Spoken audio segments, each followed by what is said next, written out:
Olá pessoal! Nesse vídeo nós vamos falar sobre órgão ambiental. Como inserir os documentos necessários, as informações pertinentes e como nos proteger disso. Como eu já falei em outros vídeos e eu sempre comento, as informações que entram no órgão ambiental, elas têm que ser a informação correta. Não é meias verdades. Não existe. O processo administrativo por si só, ele anda sozinho, ele tem que ter todas as informações lá dentro. Qualquer pessoa, a qualquer tempo, vai pegar o processo, ela tem que ter condições de entender o que está escrito lá, sem precisar ligar para alguém, ligar para você, ligar para o empreendedor, conversar com o técnico anterior, etc, etc. Certo? Por conta disso, é importante as informações serem corretas e serem as informações pertinentes. Às vezes, nos preocupamos em colocar um monte de coisas que não são relevantes. Por exemplo, essa semana, na consultoria, nós estávamos fazendo um e-mail para a técnica para fazer o questionamento em relação a um processo que está tramitando, de uma licença de ampliação. E se fez todo um tratado, se escreveu 2 páginas explicando. Não, a dúvida era uma e ela era objetiva. Então, se escreveu só a dúvida que se tinha, de forma clara. A minha dúvida é essa, estou questionando isso. Porque se você colocar muita informação, não tem como o técnico ler tudo isso e dar uma resposta à altura para você. Sem contar que muita informação demanda uma série de interpretações. E muitas vezes, a pessoa que está do outro lado, ele não quer se posicionar em relação a determinadas coisas, ou até mesmo ele não pode se posicionar em relação a determinados assuntos. Então, seja objetivo, pense assim, eu preciso de uma resposta sim ou não. Ou a resposta mais curta, mais clara possível. Então, quando você for escrever alguma coisa, questionar alguma coisa, questione perguntando isso, dessa forma. Se você fosse receber e tivesse que responder de forma curta, o que você escreveria? Voltando ao assunto do vídeo. Todas as informações que são prestadas no órgão ambiental são prestadas de alguma forma, em algum momento, elas têm que ser corretas, elas têm que ser verdadeiras e alguém tem que se responsabilizar por elas. Você já me ouviu falando em muitos vídeos que o consultor, ele não pode assumir para si a responsabilidade de algumas coisas, de algumas tomadas de decisão, por exemplo. Essa responsabilidade é do empreendedor. O consultor ele tem que passar a informação de forma correta, de forma clara, de forma objetiva. E o empreendedor vai tomar a decisão no final. Quando a gente fala em documentos que vão ser apresentados para o órgão público, essa premissa também é válida. Você vai elaborar os documentos, os relatórios, o estudo que está sendo feito, a análise, só que o empreendedor ele tem que estar ciente disso. E ele tem que se posicionar em relação, mesmo que o posicionamento dele seja assinar, dar um ok, concordar com aquilo que você fez. Mas é importante sim que ele se posicione em relação a isso. Essa responsabilidade não é sua. Lembra que a gestão do negócio como um todo não está na sua mão, não está na minha mão. Ela é do empreendedor. As informações que chegam para você, que vão ser reportadas de alguma forma para o órgão público, vão ficar com você sim. Você vai fazer o reporte para o órgão público. O empreendedor, ele vai assinar os documentos necessários, os documentos que vão ser colocados no processo, no andamento do processo. Mas você tem que ter uma via disso assinada com você também. Porque se você precisar em algum momento se defender em relação ao que foi reportado, você tem aquilo ali, registrado na sua frente. O que eu reportei foi exatamente o que eu recebi. Tome muito cuidado em relação ao reporte por si só. Eu preciso passar uma informação para o órgão público, seja a informação que for. Por exemplo, um volume de terra que foi movimentado, por exemplo. Chegou para mim a informação que foi movimentado 1.000 metros cúbicos, então eu vou reportar 1.000 metros cúbicos. Não faça isso. Lembre-se sempre que nós somos consultores. Nós precisamos pensar, defender os interesses do cliente, sempre, de forma correta. Quando eu falo em defender os interesses do cliente, não significa fazer alguma coisa errada, burlar o sistema, mentir. Não. De forma correta, nós precisamos defender os interesses do cliente. Pegue os dados que você recebe e faça uma análise crítica sobre eles. Verifique se realmente é aquilo ali que lhe enviaram. Porque muitas vezes a informação chega de forma equivocada. Então, antes de qualquer coisa, pega os dados, analisa os dados, está coerente? É possível que seja isso? O número realmente é esse? Então, sim, os dados são reportados. Guarda para você os dados que você recebeu com o ok do cliente e reporta os dados para o órgão ambiental. O seu papel também contempla a análise crítica disso. Por que se frisa? Porque às vezes a pessoa, o funcionário dentro do cliente que vai atrás dessas informações, às vezes não tem conhecimento técnico a respeito disso. Ele vai pegar a informação, vai trazer a informação para você, mas ele não tem condições de avaliar se aquela informação é verídica ou não. Esse é o seu papel. Você foi lá, periodicamente, você fez as suas visitas, você verificou visualmente o que aconteceu, você consegue estimar. Você, como técnico, consegue pensar o que é 1.000 metros cúbicos, seguindo o exemplo que eu dei. E você vai conseguir pensar, não, mas foi tudo isso ou não foi? Então, essa análise crítica ela é importante. Lembre-se, você tem que ser um profissional com diferencial. Simplesmente transcrever documentos de um lugar para o outro não precisa. Não precisa um consultor, não precisa ter curso superior, não precisa ter curso técnico, não precisa de nada disso. Qualquer pessoa que seja alfabetizada consegue fazer. Então, o seu diferencial é fazer a análise crítica desses dados. Muitas vezes, avaliando o processo do cliente e fazendo essa análise crítica, você vê diferentes e infindáveis oportunidades de melhoria para o próprio cliente. E você pode apontar isso para ele. Isso vai dar o quê? Vai dar confiabilidade, vai dar credibilidade no seu trabalho. E é isso que você busca, né? Então, são ferramentas básicas para que você consiga desenvolver o seu trabalho, perpetuar o seu trabalho. Que eu acredito que seja isso que você está buscando também. Pelo menos eu sempre busquei isso. Você vai guardar essas informações de que forma? Vai depender muito da sua demanda, de como você organizou a sua estrutura. Eu guardo isso, o que vem em cópia física é guardado em cópia física, cada cliente tem a sua caixa dentro do arquivo morto e tudo é colocado lá dentro. Se vem de forma digital, se vem por e-mail, é guardado na pasta do cliente também no servidor. Ou seja, as informações estão ali e elas podem ser discutidas a qualquer momento. Se você precisou dos dados para fazer um relatório, você recebeu esses dados, você botou os dados no relatório, você guardou esses dados. Depois você mandou o relatório para o cliente assinou o relatório. Presume-se que para assinar o relatório ele tenha lido. O que a gente sabe que geralmente o empreendedor ele não lê, não dá tempo. É muito corrido, ele tem outras coisas para resolver e muitas vezes são informações extremamente técnicas que ele também não conhece. Então ele vai ler aquilo e não vai entender muita coisa.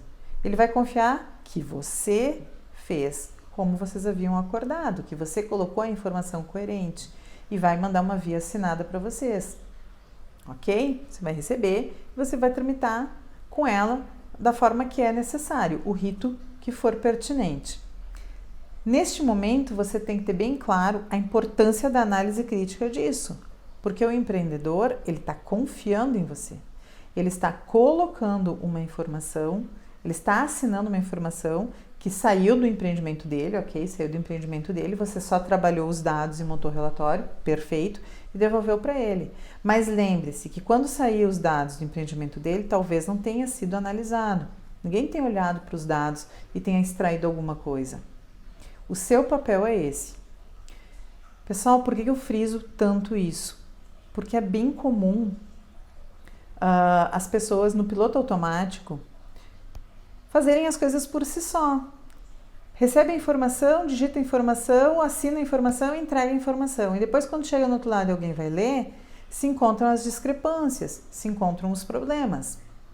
Nós tivemos um caso de um cliente que veio para nós há algum tempo, já é nosso cliente. Quando nós recebemos ele tinha um problema muito grande com o órgão público, porque ele tinha uma área atrás da empresa que era um gramado, que até era um campo de futebol, e periodicamente era feito a limpeza, cortava grama, todo o procedimento para que o campo estivesse apto para ser utilizado. E o órgão ambiental, como aquela área estava dentro da área licenciada do empreendimento, o órgão ambiental, numa das emissões de licença, pediu um relatório sobre o mantenimento daquela área. Como era feito todas as manutenções pertinentes. E foi feito um relatório falando numa série de produtos que eram utilizados, produtos químicos que eram utilizados para tirar a erva daninha, para não sei o que, e uma série de coisas. E isso foi entregue no órgão ambiental. E a empresa recebeu uma notificação, dando um prazo para ela de 30 dias, para que ela prestasse esclarecimentos em relação àquilo, porque tinha alguns produtos que estavam listados ali que eram proibidos pela vigilância sanitária. Então vocês imaginem o tamanho do problema que deu, por uma coisa que simplesmente funcionou no automático, ninguém pegou e ninguém olhou. Aí vocês, mas a empresa não comprava. Óbvio que a empresa não comprava, não tinha compra daquilo.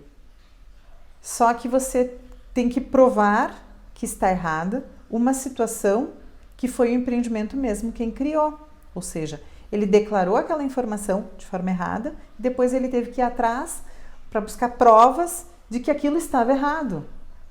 Sem contar a insegurança que gera na relação do órgão público com o empreendimento. Porque vai para um ponto que, poxa, mas será que estão me mandando as informações corretas ou estão mandando as informações como mandaram daquela vez? Com uma série de coisas que não acontecia. Então essa análise crítica é muito importante. E você precisa sim se proteger das informações que estão entrando lá.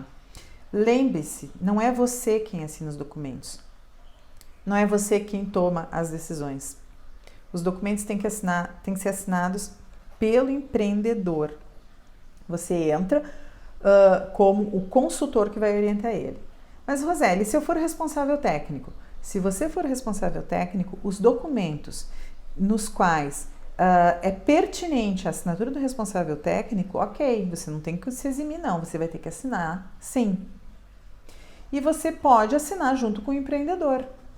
Nós temos clientes na consultoria que grande parte da documentação, embora eu seja a responsável técnica, até documentos que não são pertinentes, não são passíveis de responsabilidade técnica, eu assino junto com o empreendedor. Não tem problema, foi uma restrição que o empreendedor colocou. Não tem problema, para ele é uma segurança também. E eu não vou dizer que não, porque se eu não garantir o que eu estou fazendo, quem vai garantir? Se eu não validar o que eu digo, quem vai validar?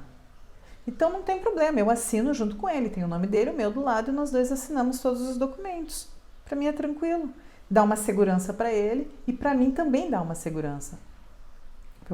Ele sabe que eu estou fazendo o meu papel e eu sei que ele está tendo o entendimento necessário. Se ele quer que eu assine junto, ele entende a responsabilidade disso. Então tenha essa tranquilidade e tenha isso em mente sempre, ok? Em relação à alteração de relatórios. Roseli, mas eu posso alterar, se eu faço um relatório e o cliente me pede para alterar o relatório, eu posso fazer isso? Pode, você pode, mas tenha muito cuidado o que está sendo solicitado, o contexto em que isso está acontecendo. É uma alteração de um dado importante? Não, você não vai alterar. É colocar uma inverdade? Não, você não vai fazer. E você tem que se posicionar, você tem que dizer para o empreendedor por que você não vai fazer. Não, eu preciso colocar uma área, a área é 10 mil metros quadrados, o empreendedor quer que eu coloque 12 mil. Não, se a área é 10 mil, ela é 10 mil. E você pode até explicar para o empreendedor, olha, não dá para fazer isso, porque o órgão público ele pode fazer uma consulta por imagem de satélite, ele vai ver que a área é maior e a partir do momento que ele constatar isso, ele vai verificar que a empresa deu uma informação incorreta, isso pode ser enquadrado como má fé, por que não? A empresa omitiu ou mentiu uma informação importante e a empresa vai responder de forma administrativa, pode responder inclusive na esfera penal, dependendo a hipótese a ser criada. Então cabe a você orientar ele, dizer para ele por que as coisas têm que ser corretas, por que as informações têm que entrar corretas no órgão ambiental. Gente, tenha em mente que o certo é só um. O certo, ele é o certo por si só. A gente teve um caso, eu tenho um caso que eu tô trabalhando como advogada, inclusive, de um empreendimento que é atendido por uma outra consultoria e ele entrou com um processo de renovação de licença e ele foi autuado. Renovação de licença de operação. Foi autuado com um valor bem significativo, tá? O valor da multa é de R$100 mil. E o empreendedor recebeu a multa, levou um susto e me procurou para ver o que dava para fazer. Quando eu olhei o processo, eu vi que o problema era uma discrepância de área, né? A empresa, ela tinha licenciado uma área útil de 10 mil metros quadrados, por exemplo, e ela tinha entrado com um processo de renovação onde tinha sido emitida uma licença nova para 20 mil metros quadrados. E não tinha nenhuma licença de ampliação nesse aumento de área. Simplesmente uma dizia 10 mil, a outra dizia 20 mil. Era área produtiva, não tinha nada que falasse em ampliação, nada. Licença prévia, nada disso. Aí eu perguntei para o empreendedor, lógico, com a minha visão técnica, ficou mais fácil de entender tudo isso, porque ele estava me consultando como advogado. Perguntei para o empreendedor se tinha sido feito um licenciamento para passar de uma área para outra. Não, esse licenciamento não aconteceu. Disse, bom, mas então foi feita uma declaração dizendo que essa área aumentou no processo. Não, no processo foi dito que a área aumentou. Tá, mas em que momento do processo foi dito que a área aumentou? Aí ele me contou, quando eu comecei a fazer muitas perguntas, e todas perguntas técnicas, ele teve que me abrir o que aconteceu. Na verdade, a empresa sim, ela tinha já uns 12 anos, ela tinha 10 mil metros quadrados de área. Há 10 anos atrás, ela ampliou, ela dobrou, mais que dobrou a área dela, só que ela não fez isso com licenciamento. E ela deixou essa informação, ela nunca informou o órgão ambiental dessa ampliação que ela fez.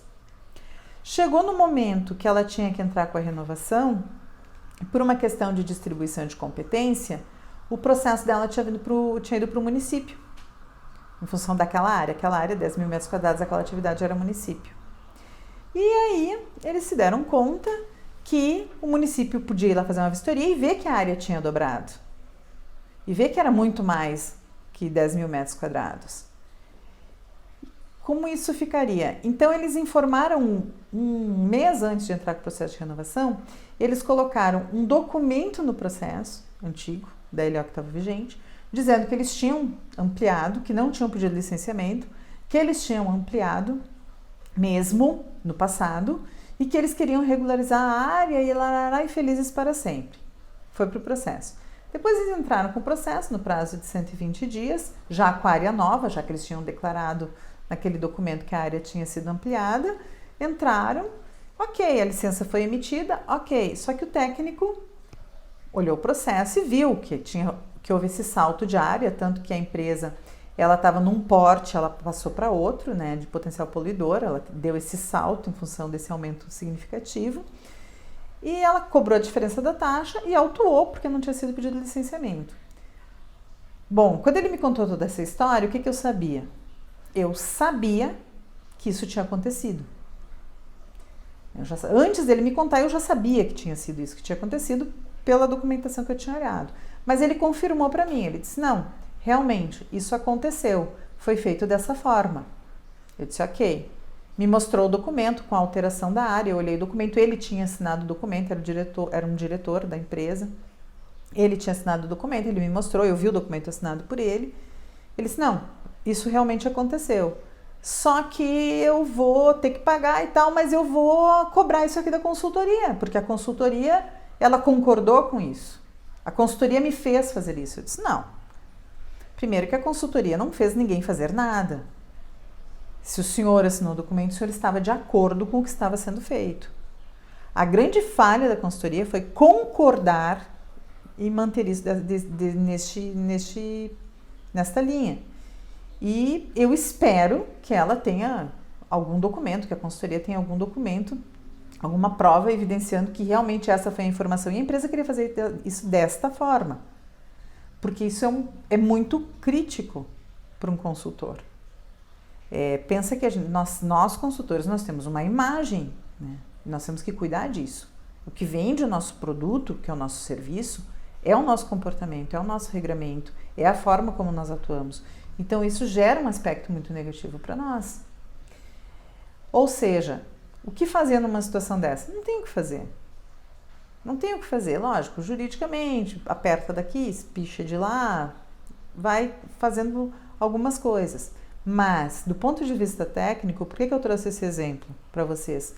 Porque quando ele me procurou, ele já chegou, a primeira coisa que ele me disse, que a consultoria tinha feito tudo errado. Na verdade, não tinha sido. A consultoria, tudo bem, ela não fez extremamente correto, mas ela concordou com um erro. Ela concordou com uma informação incorreta, com uma inverdade.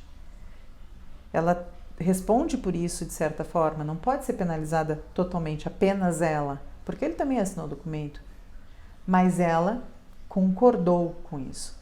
Então, isso é muito importante, pessoal. Eu já tive casos de clientes que vieram para nós de outras consultorias, que inclusive a consultoria adulterou o documento. E o cliente responde por ação criminal por falsidade. E daí eu pergunto, mas quem que alterou o documento? Foi o cliente ou foi a consultoria? Não sei. O que eu sei é que nós temos que nos proteger para não termos esse tipo de problema. Entendeu? Essa publicidade gratuita negativa não nos faz falta, sob hipótese alguma.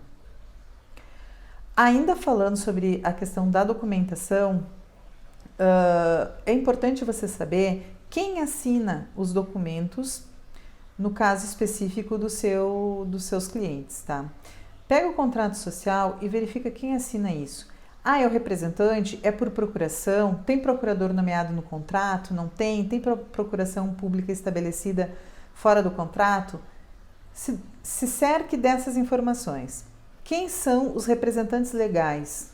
Quem pode assinar pela empresa? Às vezes, tem contratos que prevêem que qualquer documento em nome da empresa tem que ser assinado por 2 representantes, por exemplo. Nós temos um cliente nessa situação, que todo e qualquer documento que seja expedido em nome da empresa, 2 procuradores têm que assinar, são o que é chamado de assinatura cruzada. Verifique isso também. O que o contrato social da empresa fala? Quem pode assinar o quê? Como é que funciona isso? É só um que assina? São 2? São 3? Quando são documentos para órgãos públicos, só o fulano pode assinar? Verifique tudo isso. Porque você tem que entregar o documento redondo, você tem que entregar o documento certo. Não deixe nenhuma brecha, nenhum ponto em aberto em que o órgão público pode depois questionar a forma e a sua forma de atuação, como você conduziu e como você resolveu esse problema. Ok, pessoal? Pessoal, continuem me mandando e-mails lá no suporte, dúvidas, matérias que vocês entendem que é importante, que vocês querem que eu fale um pouquinho, não tem problema. Estou aqui para ajudar vocês, ok? Até o próximo vídeo.